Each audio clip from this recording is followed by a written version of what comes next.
ద్వితీయోపదేశకాండము 14వ అధ్యాయము.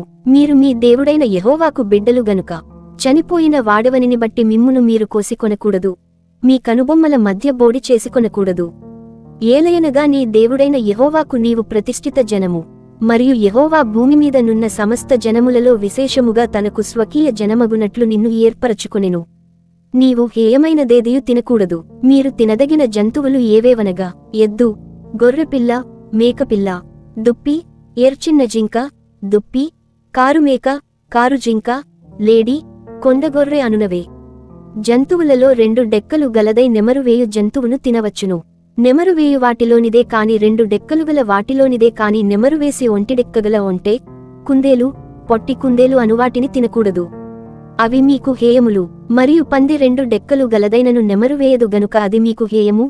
వాటి మాంసము తినకూడదు, వాటి కళేబరములను ముట్టకూడదు.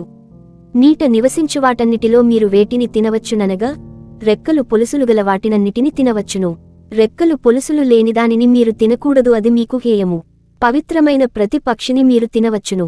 మీరు తినరానివి ఏవనగా పక్షిరాజు, పెద్ద బోరువ, క్రౌంచుపక్షి, పిల్లిగద్ద, గద్ద, తెల్లగద్ద, ప్రతి విధమైన కాకి, నిప్పుకోడి, కపిరిగాడు, కోకిల, ప్రతి విధమైన డేగ, పైడికంటే, గుడ్లగూబ, హంస, గూడబాతు, తెల్లబందు, చెరువుకాకి, చీకుబాతు, సారసపక్షి, ప్రతి విధమైన సంకుబుడి కొంగ, కొంగ, కుకుడుగువ్వ, గబ్బిలము అనునవి.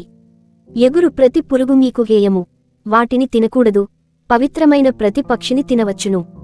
చచ్చిన దానిని మీరు తినకూడదు. నీ ఇంటనున్న పరదేశికి దానిని ఇయ్యవచ్చును, వాడు దానిని తినవచ్చును, లేక అన్యునికి దాని అమ్మవచ్చును. ఏలయనగా నీ దేవుడైన యెహోవాకు నీవు ప్రతిష్ఠిత జనము. మేకపిల్లను దాని తల్లిపాలతో వండకూడదు. ప్రతి సంవత్సరమున నీ విత్తనముల పంటలో 10వ భాగమును అవశ్యముగా వేరుపరచవలెను. నీ దినములన్నిటిలో నీ దేవుడైన యెహోవాకు నీవు భయపడ నేర్చుకునున్నట్లు నీ దేవుడైన యెహోవా తన నామమునకు నివాస స్థానముగా ఏర్పరచుకొను స్థలమున ఆయన సన్నిధిని నీ పంటలోగాని నీ ద్రాక్షారసములోగాని నీ నూనెలోగాని 10వ పంతును నీ పశువులలోగాని గొర్రె మేకలలోగాని తొలిచూలు వాటిని తినవలెను. మార్గము దీర్ఘముగానున్నందున, అనగా యెహోవా తన నామమునకు నివాస స్థానముగా ఏర్పరచుకొను స్థలము మిక్కిలి దూరముగా నున్నందున, నీవు వాటిని మోయలేని ఎడల నీ దేవుడైన యెహోవా నిన్ను ఆశీర్వదించినప్పుడు వాటిని వెండికి మార్చి ఆ వెండిని చేత పట్టుకుని నీ దేవుడైన యెహోవా ఏర్పరచుకొను స్థలమునకు వెళ్లి నీవు కోరు దేనికైనను, ఎద్దులకేమి గొర్రెలకేమి ద్రాక్షారసమునకేమి మద్యమునకేమి నీవు కోరు దానికి ఆ వెండినిచ్చి అక్కడ నీ దేవుడైన యెహోవా సన్నిధిని భోజనము చేసి నీవును నీ ఇంటివారును నీ ఇంట నుండి లేవీయులను సంతోషింపవలెను. లేవీయులను విడువకూడదు. నీ మధ్యను వారికి పాలైనను స్వాస్థ్యమైనను లేదు. నీ దేవుడైన యెహోవా నీవు చేయు నీ చేతి పని అంతటిలోను నిన్ను ఆశీర్వదించునట్లు 3 సంవత్సరములకొకసారి ఆ ఏట నీకు కలిగిన పంటలో 10వ వంతంతయు బయటికి తెచ్చి నీ ఇంట ఉంచవలెను. అప్పుడు నీ మధ్యను పాలైనను స్వాస్థ్యమైనను లేని లేవీయులును, నీ ఇంటనున్న పరదేశులును, తండ్రి లేనివారును, విధవరాండ్రును వచ్చి భోజనము చేసి తృప్తి పొందుదురు.